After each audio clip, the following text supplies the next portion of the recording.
state dependent. So if you learn something when your arousal level is low and then try to perform when it's high, there is some, some trip ups or you can go blank, that type of thing. So then what we try and do is create a little bit of stress through exercise. So I don't want to create too much stress, right? So through exercise, we create a little bit of stress and then have them perform that speaking activity again. And then they will try and use those tactics. So the point is, basically after a session, they have a toolbox of things that they can do if they're in this situation. I know that to be able to learn or be able to do something really well, I got to get my heart rate up, get moving, try and let everything else go and focus on some activity. I warm up my brain, my mouth, whatever it is I'm going to do before the activity. I learn the activity, and then I want to make sure I practice it or have strategies to use if I become stressed, or if I become nervous, or if I forget what I'm about to say. So that's what you'll see in public speaking. I just want to comment on that. I teach at the secondary level, and I'm teaching a lot of students who are very strong academically. And one of the things that we're noticing a great deal of is test anxiety and stress.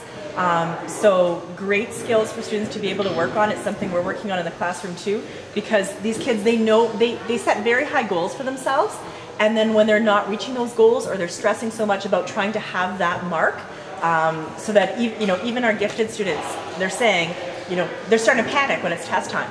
So great skills for them to have. Totally. We do the same thing with math, with anything else, is we would warm up, teach the skill, introduce the skill, do some type of warm-up activity, have them sit down, focus, consider the lesson. After that, see what they've learned, see if we can apply some stress, and then see if we kind of be methods they can come up with or work on from us in that situation. Because again, you can learn as much as you want, but when it comes down to it, you have to be able to reproduce what you've learned, right? And if they don't practice that, they're not going to be as good as they could be if they did practice. Yep. These are 1 hour things, so we would do the exact same thing with a group. The only thing is, with a group, you have a little bit more skills to work on. So, the hour would still fill that time. So the student would still go through that process. Yeah, that was right now. That was just I have a 10-week. I put together a 10-week camp just to see how it would go so far. So that I think 7 or 8. And that was just a general overview of exercise, different activities.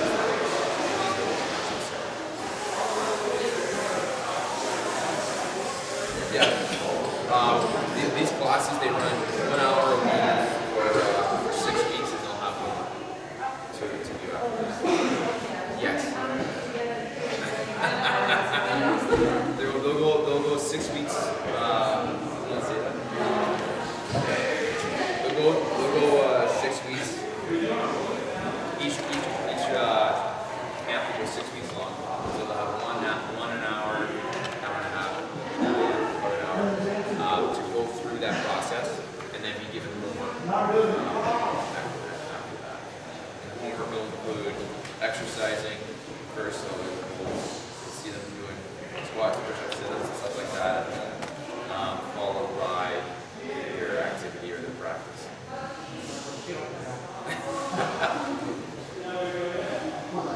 So the other thing too is it's kind of like the exercise is almost like a movement there, whereas we use exercise to help them learn, but also the learning makes them want to do more exercise because they realize that learning is easy when they have to do exercise. So